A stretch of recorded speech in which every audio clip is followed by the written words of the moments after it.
Ponto de Vista. Apoio Grupo Mendes.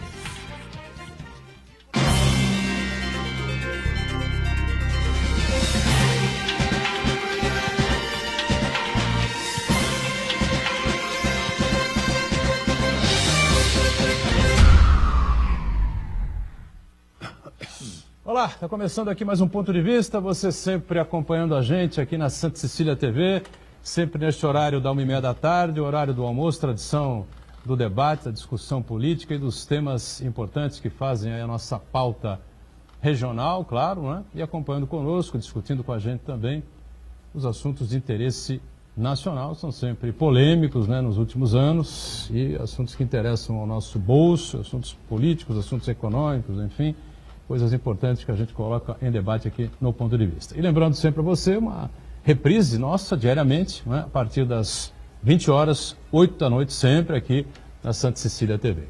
Hoje a água entra na pauta aqui, não é? Além de outros temas interessantes, importantes que acontecem no nosso dia a dia. Sérgio Williams está aqui à minha esquerda, companheiro jornalista e escritor, para mais uma vez participar e colaborar com a gente. Normalmente o Sérgio Williams participa dos programas gravados, né? Ele está no ao vivo aqui para ajudar a gente a fazer mais uma edição do Ponto de Vista. Tudo bem, Sérgio? Prazer recebê-lo. Tudo bem, Moturão, Escandon, Marcos, Santana. Prazer estar mais uma vez aqui, agora ao vivo. Não posso pedir para voltar a fita para gravar de novo, não tem né? como, Não dá. né? Mas a gente vai tentar fazer aí de um modo bem simples, bem tranquilo. Com certeza. Miguel Escandon está com a gente aqui. O Escandon, que é uma das figuras importantes aqui da cidade no que diz respeito às preocupação constante com a água, não é? Com o desperdício de água, com a qualidade da água, não é? Que temos para beber, principalmente, evidentemente, né? Ele preside a ONG Amigos da Água. Tudo bem, Escandon? Prazer tê-lo a bordo também. O prazer é mais meu que seu, porque está perto do ícone como você, Ícone. estando na bancada com o Sérgio William, um conhecedor profundo da história, e o Marcos Santana, que em jornalismo eu fico até tremendo aqui a nível de conhecimento. Mas é um grande prazer, eu estou aqui muito assim, entusiasmado, porque o momento que eu estou aqui vem a fazer uma reflexão nesse período que estamos nos aproximando de lembrarmos que a água é um dia a ser lembrado mundialmente, e estamos aqui recebendo no Brasil o 8º Fórum Internacional da Água, o que pela primeira vez na América Latina estamos recebendo um evento dessa magnitude. Então a gente quer, como diz a ONU, né, pense global e haja local. Em cima disso é que a gente tem os amigos aqui para nos apoiarmos nessa caminhada. Muito bem. Marcos Santana, lá na ponta, sempre atento aí às transmissões que fazemos pelas redes sociais e a sua participação, que é sempre importante para nós também, tá certo? Tudo bem por aí, Santana? Tudo bem, boa tarde. Agradecer as palavras do Miguel, um tanto exageradas, mas agradecemos de qualquer maneira.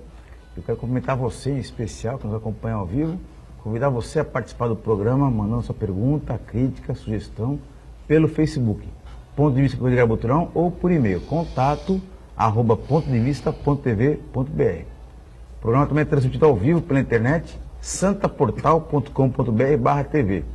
As edições anteriores podem ser consultadas também na internet, no nosso canal no YouTube, ou na nossa página no Facebook. E você que nos acompanha na reprise, uma boa noite. Boa noite, o mantra de todos os dias, não é? Termino ao vivo às 2h30, reprise só começa às 20 horas, 8 da noite. Nesse espaço de tempo, não é? Milhões e milhões de coisas acontecem, e coisas ruins, né? Principalmente, né? Polêmicas, né? Que acompanhamos no dia a dia, nessa chuva de denúncias, de quebra de sigilo bancário, sigilo fiscal das principais autoridades. O presidente está na dúvida, hein, Sérgio Williams? Ele não sabe ainda se ele vai abrir para toda a imprensa, abrir para todo o país as contas dele, não é? As contas bancárias, ou se vai seguir a assessoria e o seu corpo de assessores jurídicos, enfim, né, os ministros mais próprios, que não querem que ele faça exatamente nada disso. Acho que se ele fizer, vão cobrar deles também, aí a coisa fica mais, o buraco fica mais embaixo, né? Bom, para começar, lamentar o falecimento do Stephen Hawking, que é talvez um dos cientistas mais completos, né, um dos estudiosos, dos físicos mais completos da história da humanidade, faleceu no Reino Unido, acho que foi na Inglaterra, né? Sim. Ele faleceu essa madrugada, sim, hoje pela manhã, não foi? Foi. Nasceu em Oxford, mas... Exatamente. e morreu em Londres, né? Isso. E, bom, ele foi até tema de filme, né? E conviveu durante 50 anos com uma doença que vem ganhando aí proporções até surpreendentes nos últimos anos, né? Antes não se falava quase no ELA, né? Que é a esclerose lateral amiotrófica, e ele teve a descoberta da doença, o diagnóstico da doença aos 24 anos de idade. Morreu com 76, veja, são 52 anos convivendo com esse diagnóstico. Então, claro que os sintomas começaram antes, evidentemente, né? A pessoa vai para 24 anos, dá para procurar um médico, 23 anos de idade, enfim, essas coisas devem ter começado, os sintomas devem ter começado, evidentemente, antes. Aí chegou-se a esse diagnóstico e ele praticamente viveu quase que a vida toda aprisionado no seu próprio corpo, numa cadeira de rodas. No finalzinho da vida, ele só mexia, segundo informações, voluntariamente, né? Dedinho de uma das mãos, eu não sei qual, e os olhos, né? Movia apenas os olhos. Mesmo assim, fez um trabalho fantástico e foi autor aí das explicações, ou destrinchou, como muita gente explica aí, não é? Essa coisa que é o buraco negro, não é? Da física e a origem do universo. Agora, evidentemente que foram estudos muito aprofundados, a gente comentava aqui. Agora, se é exatamente como ele falou, como ele explicou, a gente não vai saber, tá certo? Só o dia que, sei lá, né? Partimos aí, quem sabe para outros caminhos, não é verdade? Confirmação disso, né? Mas, infelizmente, no país a gente não produz esse tipo de cabeça, né? Sabe que tem uma frase, Boturão, dele, que a gente leva no Amigos da Água.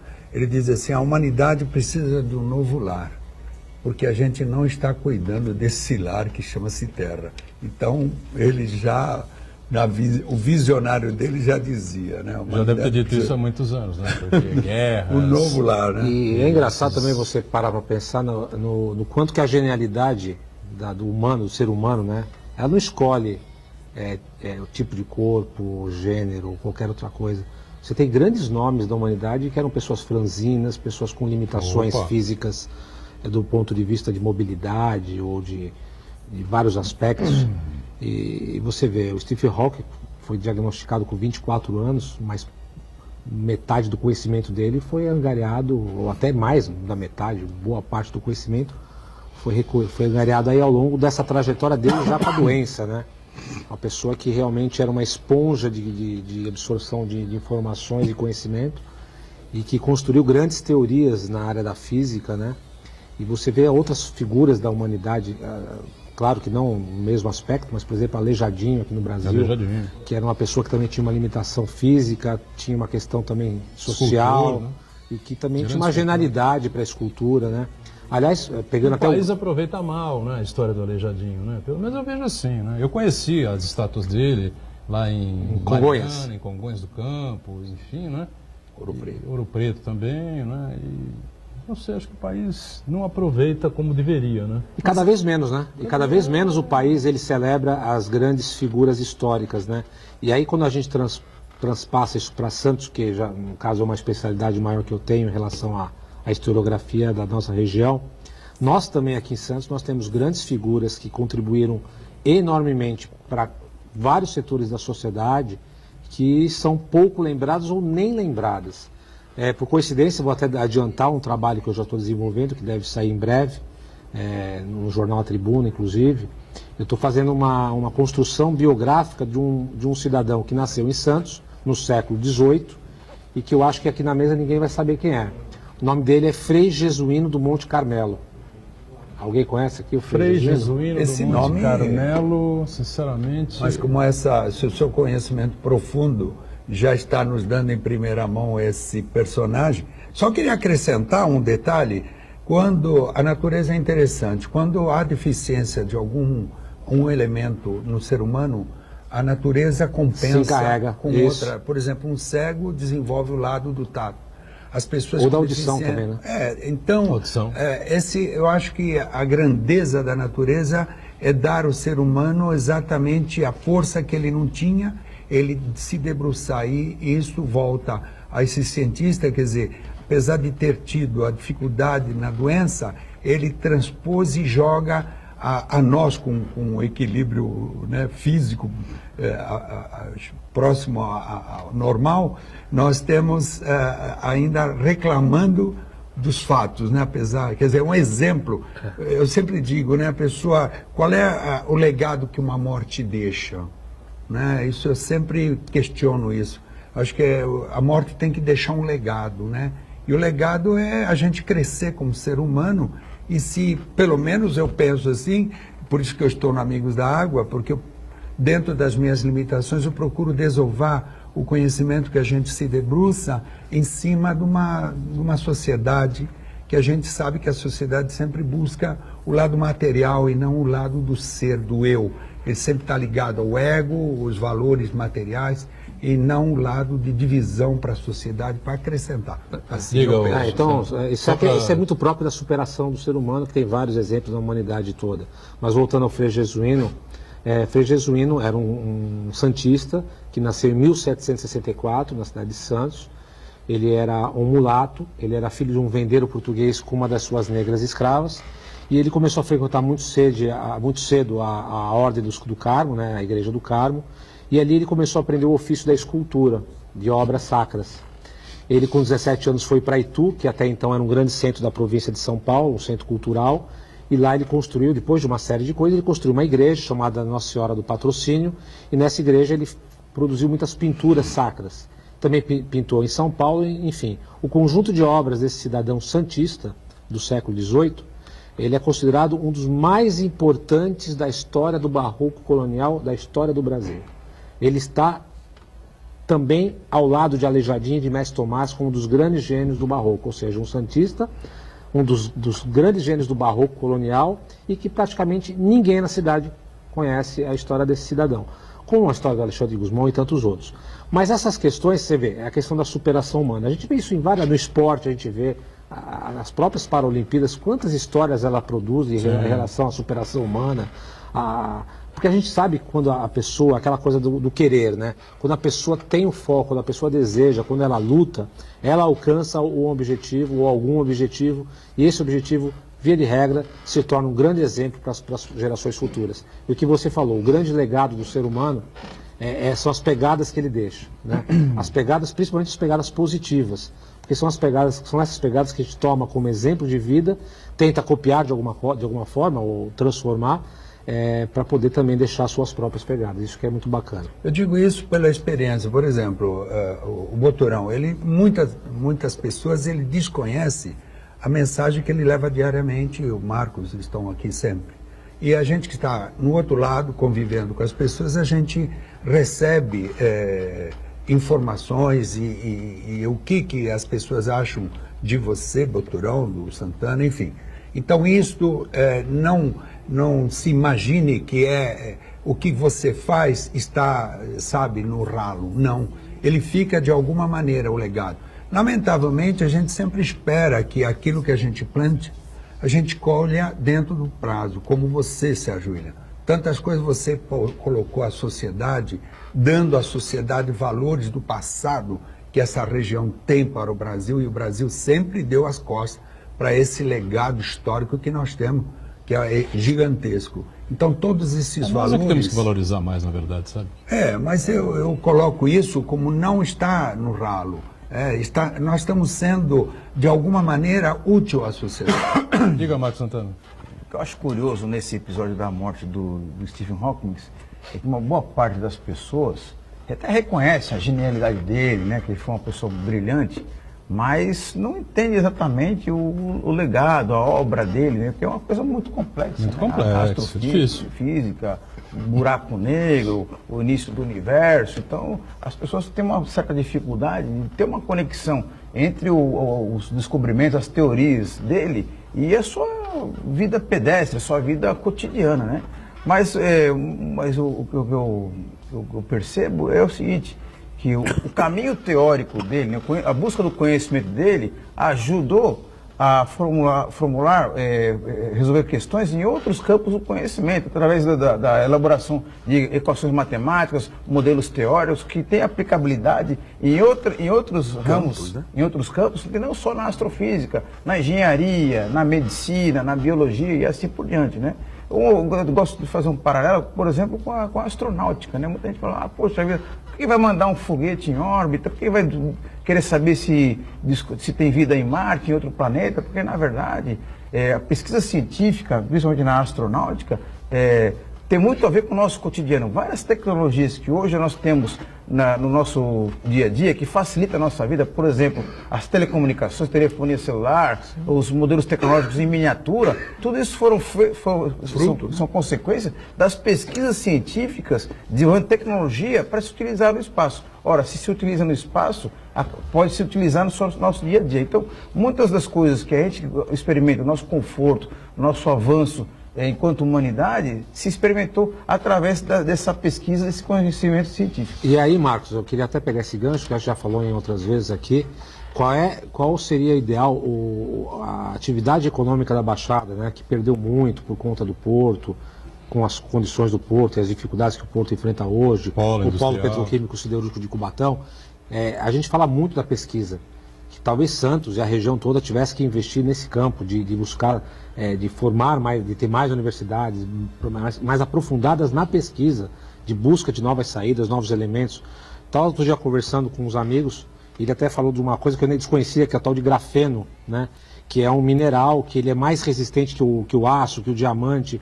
Ele tem uma estrutura de molecular sensacional, que serve para um monte de coisa, e diz que esse grafeno, a maior jazigo, né, o local onde tem esse material, é no Vale do Ribeira, que é uma região hiper modesta, né, uma região pobre do estado de São Paulo, que poderia ter uma vida totalmente diferente em função dessas descobertas novas. Parece que na Unicamp já está tendo um estudo em cima desse mineral, ou seja, pode parecer para as pessoas do seu dia a dia uma coisa boba, astrofísica, etc., mas isso deixa impactos para a humanidade e deixa caminhos para estudos de outras áreas, conforme o Marquinhos falou. É uma pena que não se use todo esse arcabouço aí científico, né? Todo esse legado científico que vários outros já deixaram, né?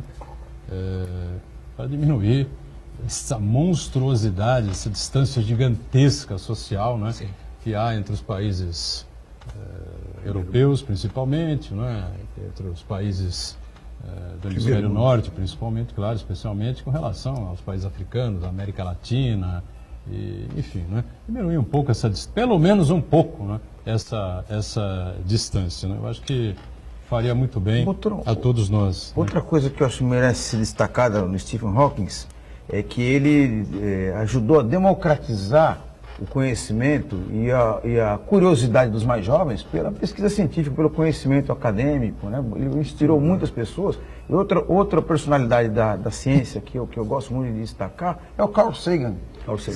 Inclusive ele fez uma série de televisão chamada Cosmos, que ajudou a democratizar e inspirou milhares de outras pessoas a se tornarem cientistas, estimular, né? Então, eu acho que é muito importante isso daí, porque uma coisa é o cientista ter o conhecimento em si e ficar apenas na academia. Outra coisa é ele democratizar esse conhecimento e inspirar outras pessoas que sigam o mesmo caminho, que possam ser uma carreira tão glamurosa e vitoriosa quanto um esportista ou um artista, por exemplo.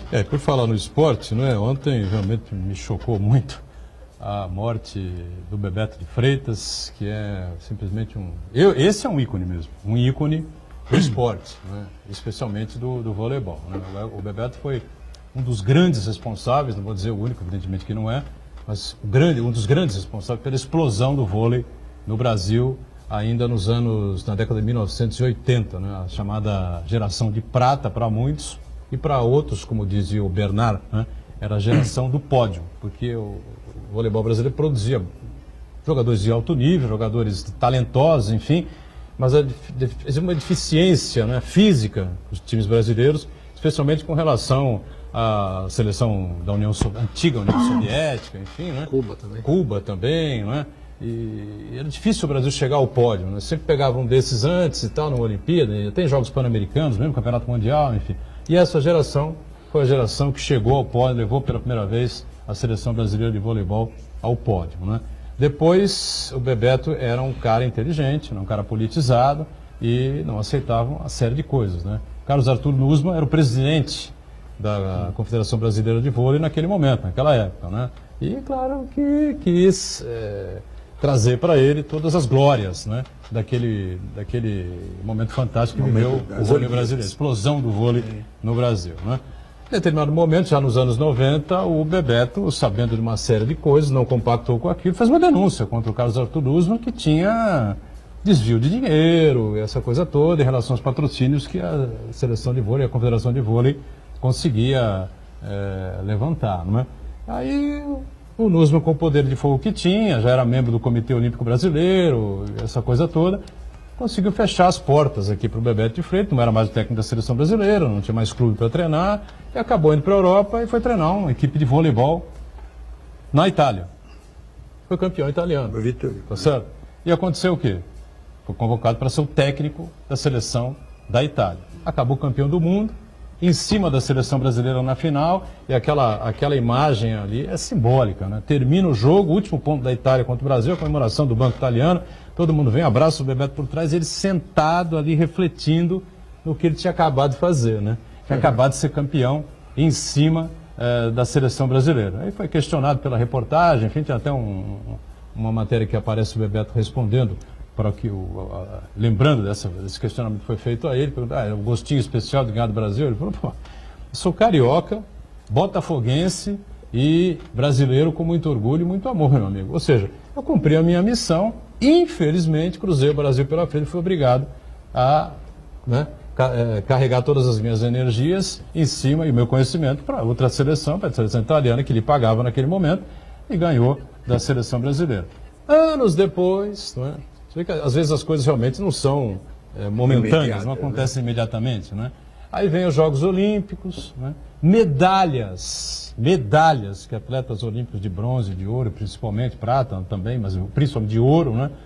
Esverdeando, né? E curiosamente depois foi encontrado na casa no apartamento do Arthur Usman, barras de ouro, né? Ou seja, uma coisa histórica, né? Uma coisa que não oxida.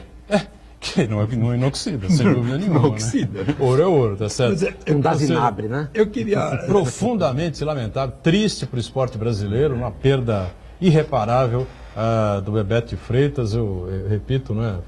Geração de prata e geração de pódio, né? William, Bernard, Chandol, Montanaro, Renan, Amauri, Fernandão, e o próprio Bernardinho, que era o reserva imediato do William, né? Os dois levantadores daquele time espetacular que o Bebeto dirigiu, né? Eu queria só complementar o que o Marcos Santana falou agora há pouco sobre o Stephen Hawking, com relação a o que muitas pessoas imaginam, por que para o espaço? Então, quantos remédios foram desenvolvidos no espaço, que hoje está sendo de consumo? Para quem pode comprar, né? Bom, você sabe que a medicina cada vez está ficando mais elitizada, mas estamos falando sobre a descoberta e a aplicação disso, né? A parte dele, essas figuras geniais todas, enfim, né? Eles devem chegar lá ao outro lado, como é o caso do Hawkins agora, né? Alguém deve olhar e falar, pô, o que fizeram lá com as tuas descobertas? Podia ter sido muito melhor aproveitado do que foi, lamentavelmente. Vamos fazer o nosso... Quer completar? Eu só queria completar rapidamente sobre o padre Bartolomeu de Guzmão, a experiência que ele deixou, a genialidade que ele deixou. E quando eu tive a oportunidade de morar em Washington, lá no Museu do Espaço, me surpreendi que não havia nenhuma referência a ele, e havia com referência ao Santos Dumont, que aliás, com o Sérgio William, a gente quer estimular outro projeto disso. O intervalo, já voltamos com o ponto de vista, em instantes.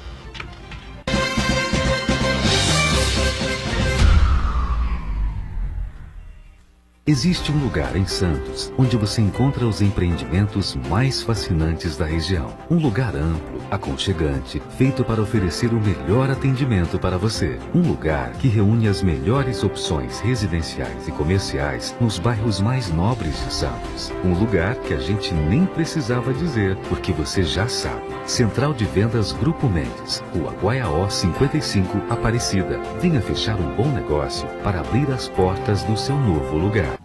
Você já pensou em fazer o tão sonhado curso superior com uma mensalidade que cabe no seu bolso, estudando em casa e na hora que desejar? Todos os cursos de ensino à distância da Unisanta receberam excelentes conceitos do MEC. Invista em sua formação profissional. Aproveite, matricule-se já e ganhe descontos. www.unisanta.br/EAD. Informações 3202-7199. Dia 18 de março, 10 da manhã, no estádio Eurico Mussa. Portuguesa Santista e Desportivo Brasil. Vá ao estádio conferir a Briosa. Vamos lotar o Eurico Mussa e torcer pela Portuguesa Santista. Dia 18 de março, 10 da manhã. Jogo com transmissão pela Santa Cecília TV, ao vivo e exclusivo. Apoio Vestibular Universidade Santa Cecília.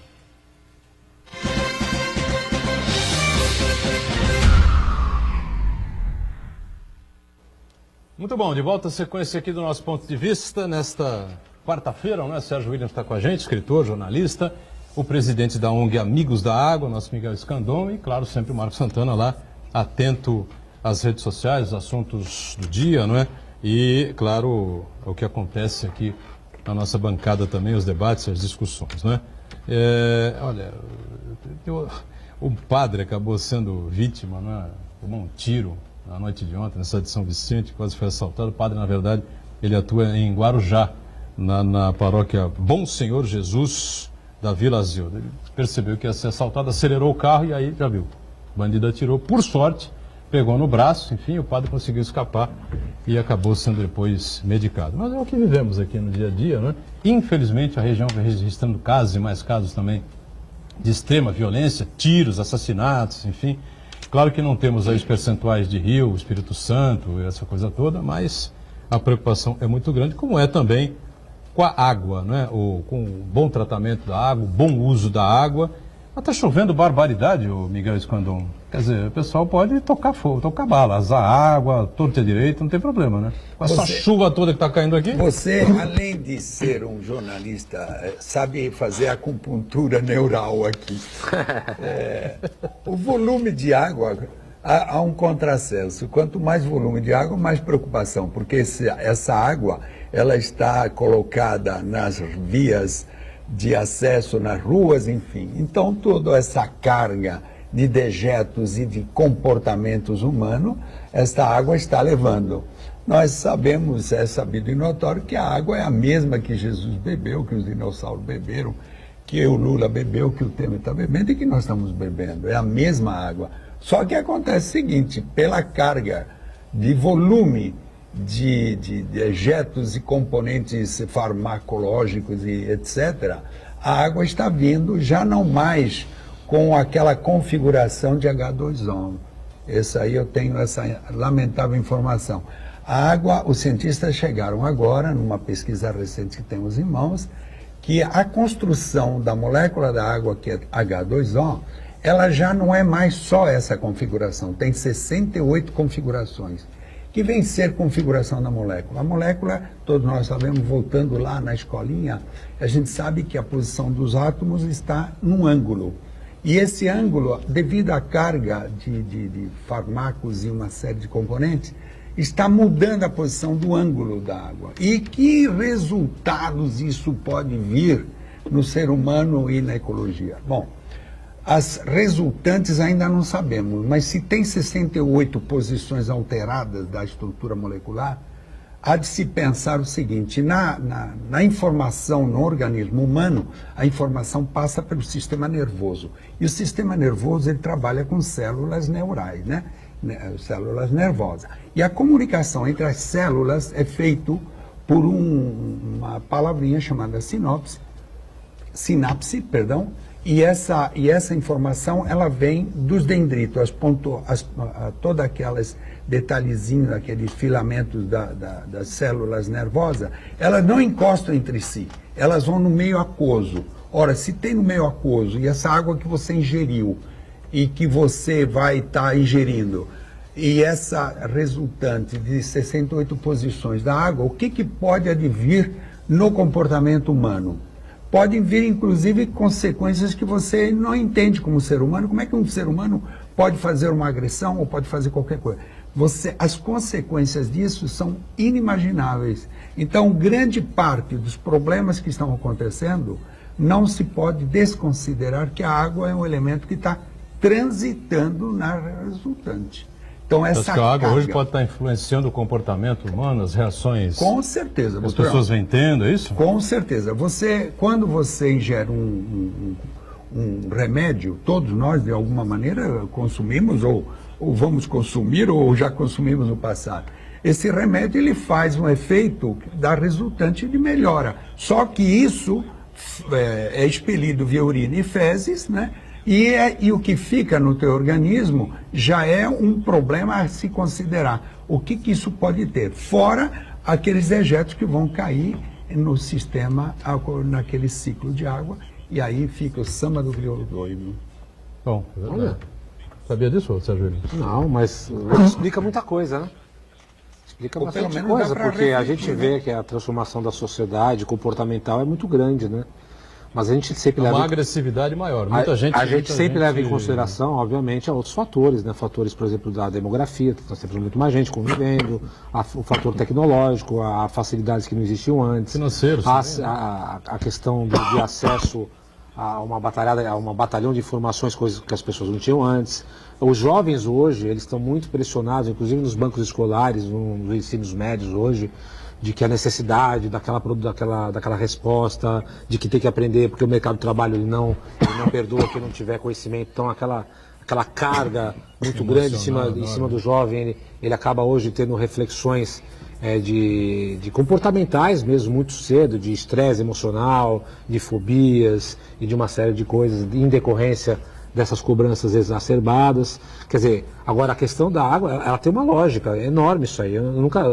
Muito legal ter aprendido isso, porque se encaixa com muita coisa, porque se você tem uma sociedade um mundo que polui mais, um mundo que de uma certa forma, nos leitos dos rios, dos lagos, dos oceanos, essa água que evapora, depois faz todo aquele ciclo que a gente aprendeu na escola, essas transformações que são invisíveis aos nossos olhos, elas realmente têm uma lógica nisso aí. E de que afetando o comportamento também tem uma lógica. Eu acho que é só um elemento a mais dentro desse caldeirão inteiro só de para esclarecer, transformações. então essa mudança na molécula da água, são 68, da estrutura, são 68 posições, não chega a ser uma contaminação. Não, a contaminação, eu vou falar agora que era só para complementar o que o Sérgio estava falando. Uma mutação, falando. Talvez. Mutação, alteração. Não, a alteração do ângulo da estrutura molécula. Do átomo, ele tem uma posição na molécula, tem um ângulo. E esse ângulo mudou. Mas qual é a explicação para isso ter acontecido? A alteração bioquímica, química-bioquímica. Mas em virtude do quê? De mudanças? A alteração de fármaco, esse é o ponto que você me abre a oportunidade. Devido ao consumo de fármacos que estamos fazendo, principalmente as mulheres evitando a gravidez indesejada, o elemento principal é o hormônio. Esse hormônio, uma vez usado pela mulher para evitar a possível gestação, esse hormônio cai na água. Ao cair na água, a natureza não consegue mais depurar. Não, filtrar isso aí. Ele não consegue, ela gruda na molécula. Entendi. E esse hormônio ele gruda e pelo ciclo da água não é possível, a natureza não consegue mais eliminar. tirar. Entendi. Resultado, isso cai na água, incorpora, perfeito. Aí o que está fazendo? Está fazendo a sexualidade das plantas, animais e seres humanos. Então o índice de masculinidade no X e o Y, na área genética, o Y está diminuindo. Podemos pegar uma referência visual. Se você andando na rua, você vai observar, você vai observar que tem mais meninas nascendo que meninos. Isso não é à toa, isso não é colocado aleatório, não. Isso tem uma profundidade na área genética. Isso tem comprovação científica? Científica, estou inclusive com dados do MIT, dos Estados Unidos, que estão dando essa grandeza da assexualidade. Portanto, não é estímulo à reprodução, porque o que faz a reprodução está ligado ao hormônio, ao estímulo. Então, não havendo assexualidade, não há reprodução. Aí você vai me dizer, mas Escandão, caramba, então qual é o futuro? O futuro que o ser masculino, quer dizer, no sexo masculino, vai desaparecer. Ai, que absurdo. Está aí? Pobres mulheres, então, né? O que farão da vida sem os homens? Será realmente uma coisa trágica, né, para a humanidade, né? Então, mas a humanidade vai terminar, então, daqui... Não vai ter procriação? Nós temos aqui dados da CIA, né, da inteligência americana, que eles têm projeções do que vai acontecer com a logística, né? E a CIA está dando, e deixou aberto os seus arquivos, em 2025, começa o grau da grandeza da busca da água e é o conflito da humanidade. Enquanto a humanidade pensa que a tecnologia vai resolver, aliás, o grafeno que o Sérgio Ilha falou, muito interessante, o grafeno está se apregoando como uma revolução na área de filtragem de água, uma perfeição até hoje inimaginável. É porque ele é uma espécie de carbono, né? Seria um programa só para isso, mas o que eu queria alertar aqui ao espectador, que ele é esclarecido, porque senão não estaria nesse programa, estaria em outros bobagens programas, né? Uma imensa mediocridade que a massa está sendo levada para... Então esse é um dos poucos programas que ainda a gente pode ter discutir desse nível, né? ou perder o tempo, como alguns falam, não é? Então essa proposta é exatamente dividir com o espectador para uma reflexão. Todos nós somos coautores do drama, todos nós estamos com um problema. E a água é o elemento vital multidisciplinar. Imagine se o Galaxy 10 ou não sei o que, tecnologia, mas para quê? Até para se fazer a tecnologia é necessária água de altíssima pureza, né, Buturão? Eu não gosto de me estender porque vai um volume tão grande de coisas que às vezes realmente uma informação, me deixa seco. Mas muita pertinência. É uma informação para nós, que o Sérgio já disse também, o Santana parece também não tinha essa informação, também não tinha essa talvez mutação. Não é que não aí, tivesse, né? Não despertou por qualquer razão, entre tantas, porque a vida é assim. Essa explicação é espantosa, né? E outra coisa, podem me dizer, mas Escandão, esse volume de parada gay, será que está ligado a isso? Eu não sei. Mas existe. Não, politicamente correto. É complicado. Eu ia falar algumas coisas aqui, mas também eu não estou segurando. Não estou policiando aqui. Não estou me colocando. Estou só uma reflexão filosófica. A nossa proposta científica. Filosófica científica. Extrair da pessoa o incômodo de se ver que ele tem que fazer. Todos nós temos que fazer. Fala, Santana. Eu queria colocar um outro assunto para discutir com o Miguel aqui. O Miguel é um especialista assim o dizes, hein? Muitos anos de militância, né, Miguel? 18 anos. Acho que sempre quando a gente fala de uso racional da água, na necessidade de economizar, as campanhas sempre se voltam diretamente para o consumidor, para a pessoa física, como né? Toma um banho com menos água, na hora de você lavar a roupa você racionaliza, você vai na praia, lava, como a gente estava comentando, né, Sérgio? Se for lavar só a cutícula, deixa para lavar em casa, né? Lavar o pé inteiro. Quer dizer, é sempre a campanha para o uso racional da água, é sempre voltada para o cidadão comum. Só que muita gente não sabe que o grande volume, a maior parte do volume que é consumido hoje no Brasil é de uso industrial. E não é agricultura. E agricultura. E não é no uso ali de produzir, na produção direta, mas em resfriamento de caldeiras, no processo em si, né? E não para o uso de água como uso para potabilidade, né? Então eu queria saber de você, Miguel, se não está faltando uma campanha não só de conscientização das empresas, das indústrias, da agricultura, não só de racionalizar a água, racionalizar o uso da água, mas também de incentivar o desenvolvimento de tecnologias para fazer que se evite o desperdício de água. Você acha que não está faltando isso no Brasil? Veja só, a limitação das nossas ações está diretamente ligado com o teu poder. Lamentavelmente, às vezes, quem tem o poder não teve uma formação familiar, não teve uma formação moral para ele ter a sabedoria de usar o poder em função aquilo que comentei no começo, de deixar um legado, né? porque o patrimônio do ser humano sempre é o ter, não o ser. Então, quando a gente fala em fazer com que as pessoas tenham atitudes, na verdade, o próprio nome da ONG chama-se Amigos da Água. A gente quer... Qual é o maior patrimônio que tem um país? É o seu povo. Se você der ao povo o grau do conhecimento, você pode fazer desse país o maior país do mundo. Agora, se você não dá atenção ao povo, como é que você não dá condições ao povo de refletir? E volto a dizer por que esse programa ele tem um espectador selecionado, porque ele busca não o trivial, ele busca alguma coisa que dê retorno a ele, pelo menos do saber, que a maioria não está preocupado.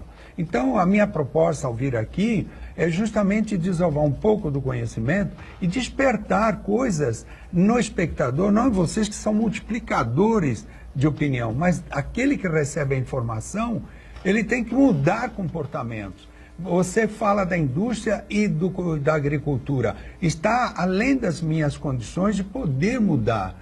Mas, com certeza, se eu tivesse o poder eu poderia fazer um outro elemento para poder contrapor. É sim, é fato que a indústria ela é devastadora com água e a agricultura é devastadora. Mas a gente tem que entender que a gente está vivendo numa nave espacial que todos nós estamos nela. Ora, se você não tiver preocupação com isso, o que é pátria? Pátria é o lugar que você mora, é o lugar onde você faz seus amigos, onde você constrói a sua vida. Você tem que procurar com que esse solo seja sagrado. Se uma pessoa joga sujeira, contamina, esse cara é um inimigo, ele tem que ser expulso da pátria. Eu penso assim como pátria. Eu não penso só com uma bandeira e um hino nacional e fazendo respeito a cantar o hino. É questão de cultura, né? Lamentavelmente nos falta e muito. Vamos para o nosso segundo intervalo, voltamos na sequência aqui do Ponto de Vista. Já, já.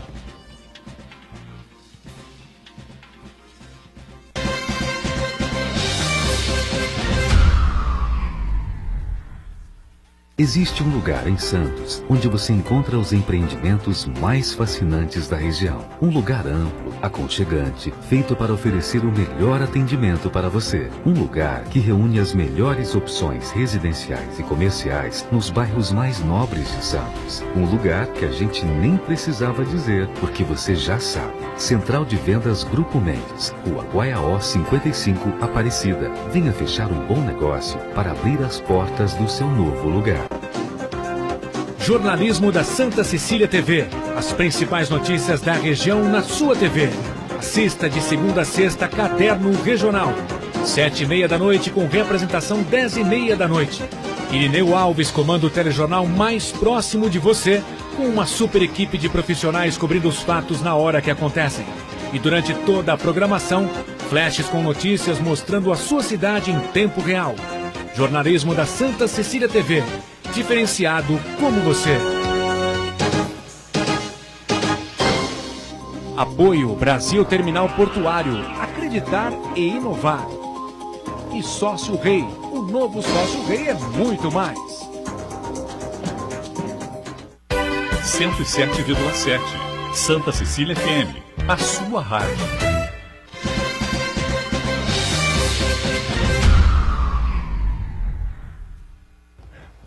Muito bem, voltamos aqui com o Ponto de Vista, destacar aqui, né? Pessoal, acho que dá para pegar aqui a imagem da primeira corrida Amigos da Água, que vai acontecer no dia 25, é isso, o Escandão? Domingo, né? Exato. Lá em Cubatão, né? Dia 25 de março, portanto, 3 dias depois do Dia Mundial da Água, nós optamos por esse dia, por quê? Porque a reflexão fecha a Semana da Água no dia 25. Mas eu gostaria até de aproveitar essa possibilidade de estarmos aqui na tua audiência, dizendo o seguinte, que a cidade de Cubatão, curiosamente, foi a única cidade que acolheu o projeto de fazermos a caminhada dos Amigos da Água. Essa corrida e caminhada, ela tem uma proposta não só de correr do lado físico, não. É fazer com que, não o lado do ego, de se mostrar da beleza física, não.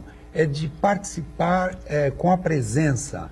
Então, nós convocamos a todas as pessoas que possam estar indo lá, fazendo em uníssono, estarmos juntos, não só para correr, mas para podermos mostrar que existem pessoas conscientes que não estão em conformidade com a destruição que está acontecendo. Então, nós buscamos Amigos da Água em qualquer lugar do planeta.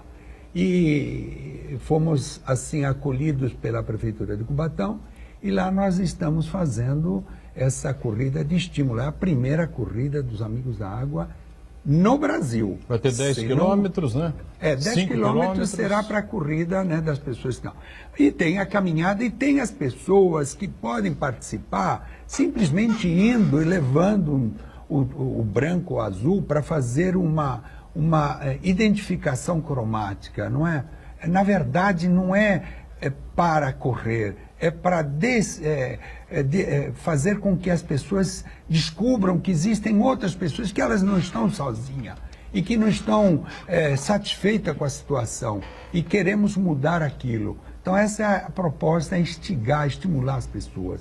Por isso da corrida dos Amigos da Água. Aliás, eu espero que a mesa nos prestigie lá indo, mesmo que não corra, mas que estejam lá prestigiando. A gente sempre pede essa colaboração da possibilidade de estarmos juntos lá só para fazer essa presença. Né? Vamos enviar um representante aqui da equipe, aliás, sim, dois, tá certo? O nosso Bola e perfeito. Lá, e o nosso Rafael Cury estarão lá com a bandeira do ponto de vista representando o programa. Perfeito. Um para correr 10 quilômetros e o outro para correr 20 quilômetros. Né? Não. Diga, Santana. Dá apoio moral. O Paulo Henrique Farias acompanha o programa com a gente aqui e cumprimenta o Miguel Escandon, diz que acompanha o trabalho dele e diz que o Miguel enxerga o futuro. Eu gosto de gente mentirosa, mas eu fico satisfeito. Aliás, você sabe interessante, Marcos Santana, aproveitando esse elogio, esse garbo das palavras, obrigado. Mas eu queria dizer o seguinte, que na minha caminhada eu tenho um monte de medalhas invisíveis. Medalhas essas que me estimularam a continuar. Ah, mas Escandão, você está fazendo utopia e tal. Mas eu faço eu quero deitar no meu travesseiro e dizer que eu fiz alguma coisa, mesmo que, mas isso aí você não, mas eu estou. Aliás, a gente sempre procura que outras pessoas que estão nos vendo e que têm o poder de aportar com alguma ajuda, a gente está sempre pedindo isso e a gente pede para os amigos espaço na TV, a gente pede sempre palavras de estímulo, que é o que nos nutre na caminhada do dia a dia, levando esse conhecimento a desovar. Miguel, mas fica tranquilo, que as melhores medalhas são as invisíveis. Eu sei, Sérgio, mas você... Tem gente que gosta das polidas. Eu sei, Sérgio. Eu quando entrei... umas fitinhas assim, com várias coisas. Quando entrei aqui no estúdio, eu não vi vocês só. Eu vi o brilho daquilo que vocês fazem construindo na sociedade. Eu acho isso de extrema grandeza. E eu tenho também algumas medalhas, como disse você, invisíveis, mas as tem também o Boturão, que há muitos anos a gente se conhece. Opa. E o Marcos Santana, sei do tempo lá do Jornal do Guarujá, e era tão pequenininho que nem chegava aqui à mesa. Muito bem. Bom, o Sérgio Williams, a gente tem uma história com a água muito antiga aqui, não é? A história do saneamento básico aqui, Saturnino de Brito é uma marca registrada, uma referência na história da cidade, do país, enfim, né? Mas a água continua caindo e caindo para valer aqui, enchentes continuam, enfim, são situações meio que insolúveis aqui numa cidade de praia, portuária, enfim, que é uma região propriamente dita na zona noroeste, enfim, que fica no nível do mar até abaixo, né? Não precisa chover para ter alagamentos em determinados pontos da zona noroeste aqui de Santos. É uma questão histórica, né? Questão histórica de milhares de anos. Né? Vamos tentar fazer uma linha do tempo muito rápida aqui. É uma região que é litorânea, uma baixada, né? Há milhares de anos atrás não existia a ilha de Santo Amaro nem a ilha de São Vicente. O que existiam eram ilhotas, que na verdade são os picos dos morros da região. Essa cadeia de morros aqui eram ilhas. Com o passar dos milhares de anos, a maré foi baixando e surgiram essas duas ilhas, Santo Amaro e São Vicente, a região continental, que é Praia Grande, Bertioga, para o outro lado. Essas duas ilhas foram sedimentando com o tempo, mais a de Santo Amaro com mais solidez.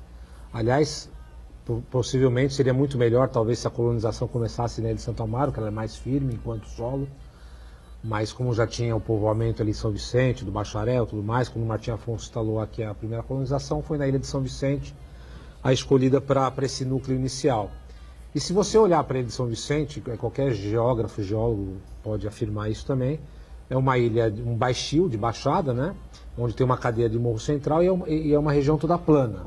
Sendo que só há 2 pontos nessa ilha que tem um solo um pouco melhorzinho, que é onde está o atual centro histórico, que é onde se formou o núcleo inicial da povoação, porque ali tinha rios, tinha os riachos que abundavam ali o povoamento, para plantação e tudo mais, e aquela região do Tumiaru que era bem pequenininha. Mas a área de Santos ainda era melhor do ponto de vista para plantio, da cana-de-açúcar e das culturas que os colonos começaram a fazer.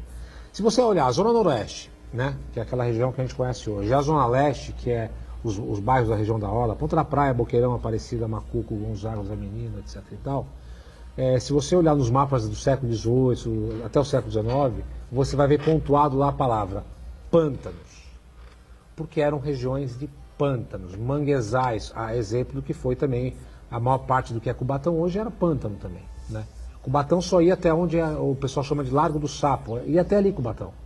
Do Lago do Sapo, quer dizer, do Rio Cubatão para frente não era só pântano, foi aterrado a partir de 1825, mais ou menos, começaram a aterrar do pé da serra até Santos para começar a chegar as tropas de Muares que vinham do interior já com a cultura do café, que foi o que levou não só Santos, mas o estado de São Paulo e o Brasil inteiro a um patamar econômico diferenciado, né? Foi o que levou o Brasil a outro patamar no mundo, foi o café.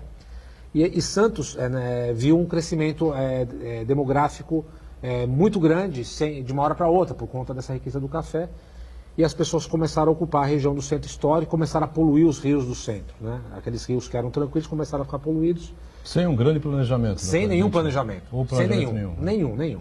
Tanto é que surgiram as epidemias, todas as doenças, né, desse período, o que chamou a atenção do governo do estado, que estava trazendo a imigração de fora, já estava com medo desses imigrantes já se tornarem doentes logo de cara. Tanto é que a tal hospedaria dos imigrantes, já falamos aqui no programa, ela nunca foi hospedaria, porque o planejamento era de ser hospedaria, mas aí começaram a ficar com medo dos imigrantes ficarem doentes e mandaram para São Paulo direto. E a cidade tinha que ter uma mudança, ou mudava o porto da Baixada para outro lugar. E aí foi quando o governo do estado resolveu fazer o projeto de saneamento, que foi liderado pelo Saturnino de Brito. Teve um projeto antes do Estevão Fuertes, mas foi o projeto do Saturnino que foi colocado em implantação. E tem uma frase histórica muito importante que é assim, que se foi Brás Cubas que fundou Santos, Saturnino de Brito foi o cidadão que refundou a cidade. A cidade ali teve um divisor de águas, pós-Saturnino e antes-Saturnino. A cidade estava prestes a... A cidade foi planejada, a partir do Saturnino ela começou a ser planejada. Tanto é que o projeto Saturnino ele previa toda a urbanização da ilha inteira, inclusive já prevendo os Jardins da Praia, né? O projeto que foi aplicado nos anos 30 não foi do Saturnino, mas inspirado no Saturnino. E a cidade foi crescendo. Só que para crescer para a Zona Leste, primeiro, a região da Orla, começaram a aterrar, porque eram pântanos. Começaram a aterrar. Só que a região leste, até por conta do Porto de Santos, que depois foi se namorado, é uma região que enche. Quando chove ainda enche um pouco, mas enche bem menos que a Zona Noroeste. Porque a Zona Noroeste teve um outro tipo de aterramento também, só que muito mais precário. Muito mais precário, né? Jardim Castelo, Santa Maria, Rádio Clube, todos esses bairros são bairros que foram aterrados, é tudo mangue. Só que foi aquele aterro, o que sobrava de areia, de terra, e os caras foram colocando lá. E aquela região, uma região que ainda tem um ecossistema ali, tem uns manguezais que estão todos tomados por favelas, infelizmente. Mas assim, a maré sobe toda a água, não tem jeito, né? Por isso que quando fizeram aquele projeto Novos Tempos, de macro-drenagem, de construir piscinões, era justamente para evitar, porque independente de qualquer coisa, a maré vai subir. Claro. Isso aí não é inerente a qualquer projeto, a maré sobe e desce, isso é natural, isso aí não vai ter jeito. Era uma forma de você diminuir o impacto dessas cheias, né, dessas subidas de água, que as águas elas ficariam condicionadas nesses piscinões, né, nesses grandes reservatórios, né, que seriam construídos, e depois que baixasse, isso ia ser esvaziado. Só que essa é uma série de fatores que nem estudei muito profundamente sobre isso, que é um projeto que tem que avançar. Ele vai, com certeza, a prefeitura está trabalhando nisso. Caríssimo. É caro, mas é uma coisa, mas não tem jeito, tem que fazer. Uma crise Tem que ser econômica feito. como a gente vive no país, enfim, tem que se buscar novamente dinheiro aí com o Banco Mundial. Sabe com que essa... Agora vai falar, deixa eu só complementar, agora vai falar de chuva, por exemplo. Ah, chove, mas isso é histórico, sempre Claro, choveu. sempre. Nós estamos numa região perto do Trópico de Capricórnio, verão muito nós estamos numa úmido, região tropical, né, que fala temperada tropical, ali do Trópico de Capricórnio, que nós estamos, até brinco, nós estamos na fronteira da briga entre a massa de ar fria e a massa de ar quente, né? Nós estamos ali na fronteira. Então, nós estamos... Esse verão, coincidentemente, é um dos mais chuvosos, né? O verão passado não foi tão chuvoso, o outro também não, mas o outro já foi. Então é uma coisa assim que vai, né? Alternando de ano para ano, mas chove. E a cidade natural, sempre né? sofre com isso. Inclusive, recentemente, agora no sábado, teve um fato histórico que completou 90 anos, que foi a maior tragédia da história da cidade, que foi o desbarrancamento do Monte Serrate, em março, né? Não foi no dia 10 de março. Em 56 teve outra grande tempestade que também provocou outra grande catástrofe na cidade, que desbarrancou todo o morro do Marapé, inclusive. Que também foi no dia 1º de março, ou seja, as famosas águas de março, né? Que fim do verão, né? E que realmente Santos é uma cidade que sofre, a região toda sofre com os impactos dessas águas de março, do final do verão, e não tem jeito, é uma coisa que não é clima. O que o Sérgio estava falando me estimulou a uma lembrança. Vamos ver se a mesa lembra Abiu, Abricó, Cajamanga, Amora. Lembra dessas palavras? Abril? Não. Abiu, Abricó, Cajamanga, Amora. É do seu tempo? Não. Santos tinha uma variedade grande de frutas que o próprio terreno. Porque as pessoas acreditam ou pensam que o fato de ter mangue é depreciativo. O mangue é, na verdade, a geração de todos os répteis e os peixes, o berçário. Sim. E Santos, através desse aterramento e de volume de dejeto, acabou perdendo todo o nascedouro de animais, está se perdendo uma grande quantidade da genética que a natureza demorou milhares e milhares de anos para fazer o aterramento, fazer com que aqui se façam moradias. E lembrando de moradias, o volume imenso de moradias de prédios que está se fazendo a cidade, não só Santos como todo, nós estamos em todas, estamos indo para o Cubatão, Praia Grande, com esse sinal, enfim. Então tudo está sendo tomado por esses prédios e como fica os dejetos desse consumidor dos prédios, como é que é, onde vai, de que maneira, aí vem o passado do saneamento de Santos e a região, né? O saneamento jogado aleatório e as consequências disso.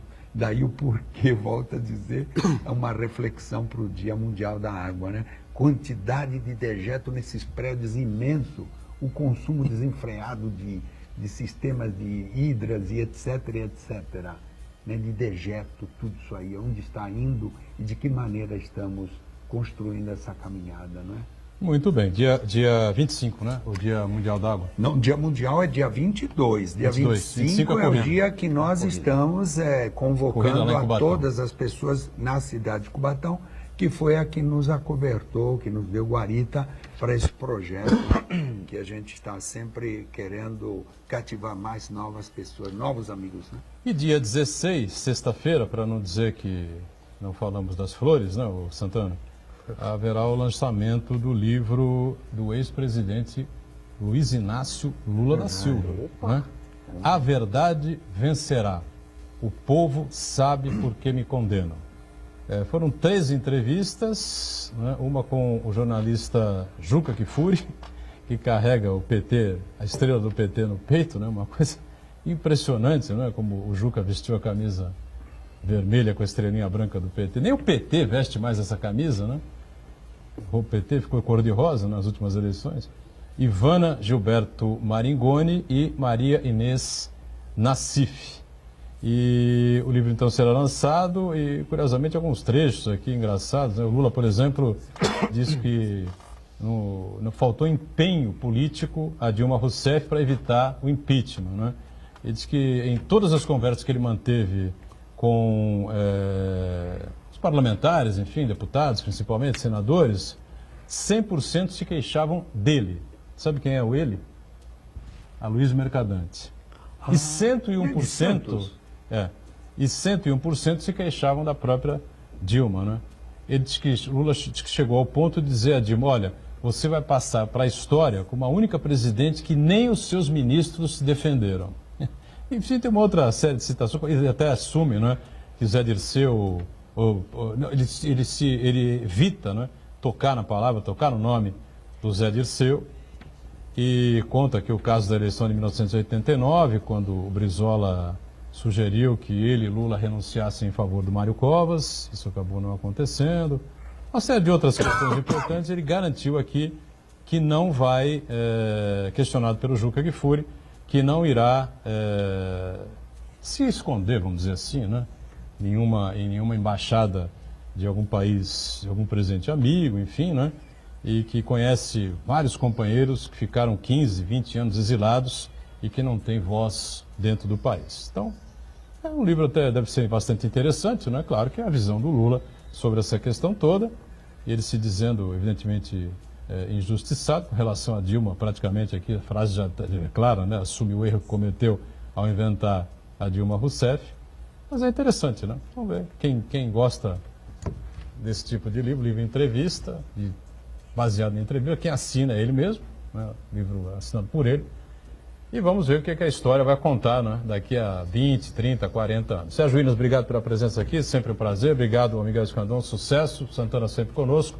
Ponto de vista ao vivo aqui na Santa Cecília TV, 1h30 da tarde, sempre de segunda a sexta-feira, e a reprise às 8 da noite. Valeu, obrigado, gente.